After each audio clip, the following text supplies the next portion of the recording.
있고요. 그 다음에 열왕기하 24장을 또 찾으세요. 열왕기하 24장.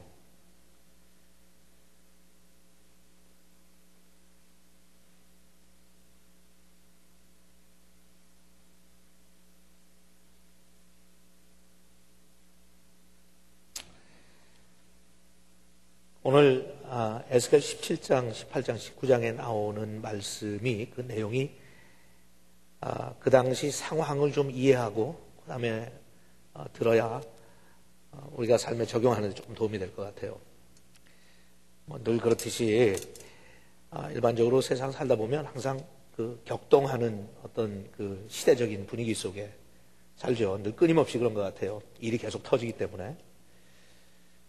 그런데 에스겔이 활동하고 있었던 그 당시 사역 현장뿐만 아니라 그 내용을 보면 이스라엘 할 때는 역사적으로 굉장히 중요한 시기였어요. 위기였어요. 다시 말해서 크라이시스였어요.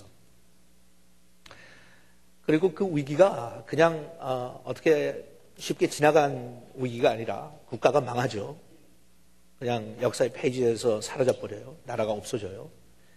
근데 그게 어떻게 국력이 쇠하고 하다 보니까 그렇게 된 게 아니라 우리 성경 말씀을 통해서 보면 하나님께서 이스라엘을 그렇게 심판하신 거예요. 그러니까 그냥 쉽게 지나가야 될 그런 내용들이 아니죠.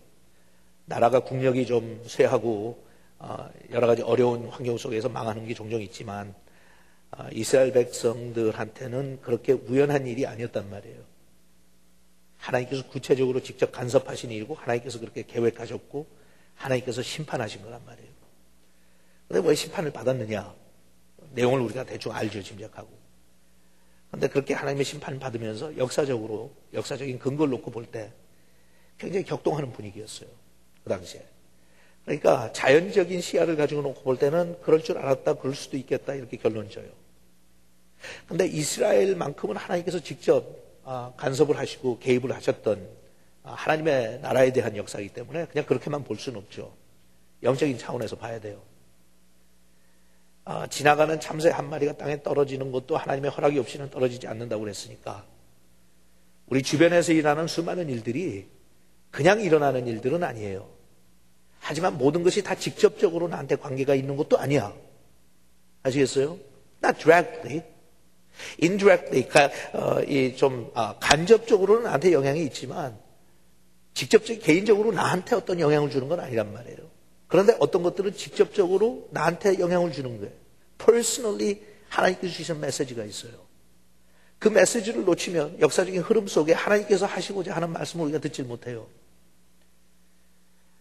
여기 나오는 그 내용을 보면 그 당시에 있었던 나라 중에 하나도 망하지 않은 나라가 없어요. 사실은 이스라엘만 망했던 거 아니에요. 바벨론도 사라졌어요. 여러분 바벨론이라고 하는 나라가 지금 있나요? 없어요. 그러면 이스라엘을 무너뜨렸던 바벨론도 나중에 가서 무너져요. 그런데 바벨론이 무너진 거하고 이스라엘이 무너진 것하고는 우리하고나 또는 하나님 차원에서 볼 때는 같은 일이 아니에요. It's not the same thing. 비슷한 시기에 비슷한 환경 속에서 비슷한 지역에서 일어난 일이지만 또 지금이 이집트라고 하는 나라는 있지만 그 당시에 애굽의 그 강력한 힘을 가지고 있었던 엠파이어는 아니란 말이에요. 이스라엘도 망했고 바벨론도 망했고 아수리아도 망했고 애굽도 망했고 그 다음에 나오는 페르시아도 망하고 메데라고 하는 나라도 망하고 나중에 로마도 망하고 유럽도 기울어지고 미국도 망해요. 근데 그렇게 망하는데 그게 나하고 무슨 상관이야? What's that mean to me?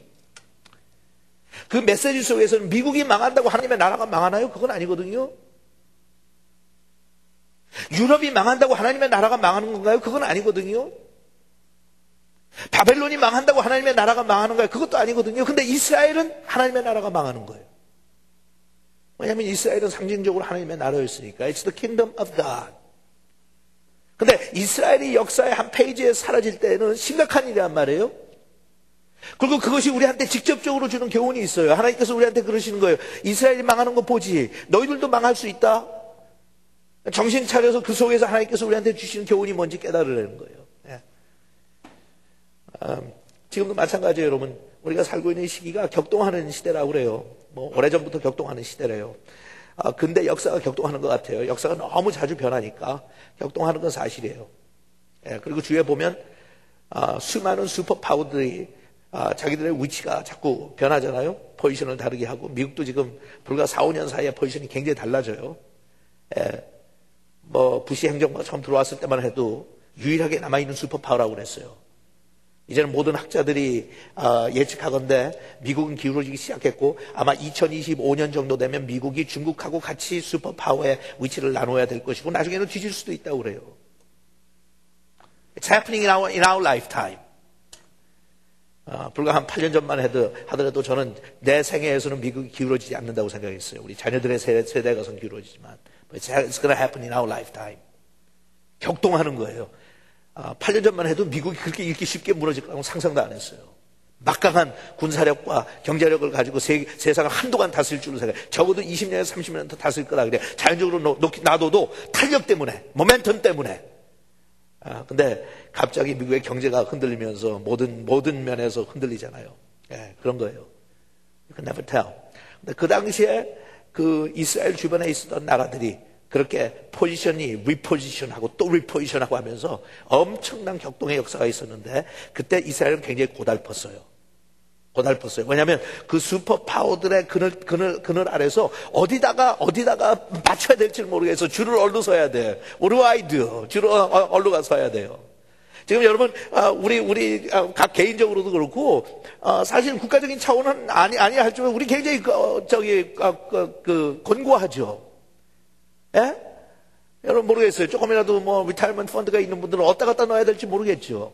어디 가서 줄을 서야 될지 모르겠어요. 은행에 갖다 줄을 서, 주식에다 갖다 줄을 서, 아니면 땅을 사, 집을 사, 다 안 되는 것 같아. 돈이 없는 사람은 없으니까 그냥 뭐 그런 고민도 안 해요. 조금 있는 사람들 어디 가서 줄을 서야 될지 모르겠어요. 미국에 있는 회사들한테 인베스트를 해요. 그 인베스트 하려니까 GM도 망하고, 포드도 망하고, 뭐 크라이슬도 망하고 다 망하게 생겼는데 유럽에 있는 한국에 I don't know. 네, 그런 역사적인 분위기예요. 이스라엘이 바로 그 같은 역사적인 분위기 속에서 발목을 잡혔어요. What do you do? 슈퍼파워들 사이에. 그래서 오늘 우리가 같이 살펴보는 거예요. 참 어떤 면에서는 가슴이 아프지만 제가 이 설교를 준비하고 다 마치고 난 다음에 어저께 들은 얘기는 여러분들 다 듣고 한국의 전직 대통령이었던 노무현 씨가 자살했어요. What do you do? 네? 그런 일이 사건이 한 번에 터질 때마다 여러분 이 흐름이 시프트 되는 거 느끼세요? 국민들의 반응 때문에 앞으로 어떻게 이게 전개될지 아무도 모르잖아요? 근데 그런 것들이에요. What do you do? 어디 가서 줄 서는 거야? 그럼 제가 볼 때는 저는 그런 질문을 해요. 그리고 우리 한민족이 불쌍해요. 예? 그 정도로 최고 막강한 한국에서는 가장 슈퍼파워를 누렸던 전직 대통령이 절벽에서 떨어져서 투신 자살을 해야 될 거면 대한민국 백성 중에 99%다 같이 죽어야 되잖아요. What do you do? 도대체 뭐 때문에 그렇게 쉽게 자살을 그렇게 막연하고 그렇게 절망적이고 앞이 캄캄해서 자기 가족들하고 뒤에 따르던 사람들 다 놔두고 자기 혼자 그냥 투신 자살해가지고 How selfish can you get? 그렇게 이기적으로 자기가 죽어버린다고 하면 그런 면에서 What do you do? What do you tell the people? 도대체 백성들에게 뭐라고 얘기해요? 한 번도 그런 파워나 그런 그 권위나 그런 걸 한 번도 누려보지 못하고 매일 그냥 바닥에서 사는 인생들한테 뭐라고 그래요? 차라리 죽는 게 낫잖아. 대통령 그렇게 선포했네. 차라리 죽는 게 낫다고. 조금 힘드니까. So why try? Why try hard? 그러니까 리포지션하기 시작하는 거예요. 예, 아마 알지 못하겠지만 직접적인 관련이 있는 사람들은 한국에서 지금 정치에 관여되어 있는 사람들은 이 죽음 앞에 우리하고는 아무 상관없지만 지금 막 포지션하는 사람들이 있을 거예요. 어디 가서 서요? 어떻게 성명을 발표해요? 무슨 뜻을 조사를 어떻게 내야 돼? 어떻게 해야 돼? 왜? 국민들의 반응 그게 막 시프트하는 거예요. 그게 뭔가 하면 나하고 아무 상관이 없는데 정세 때문에. 그럼 영적인 차원에서 그런 일들이 벌어질 때 우리가 어떻게 반응을 보여야 되는지. 예. 여러분 아웃라인에 제가 언급했는데 그 다윗의 주변에 있던 사람들 중에 명단이 쫙 이름들이 나올 때가 있잖아요. 근데 거기에 이사갈 지파라고 하는 지파가 하나 있었어요. Tribe of Issachar. 그래, 이사갈 지파에서 한 20명 정도가 있었는데 그 사람들에 대해서 이렇게 성경이 그 사람들을 설명을 해요. 그 시대의 흐름을 이해하고 영어로 understood the time.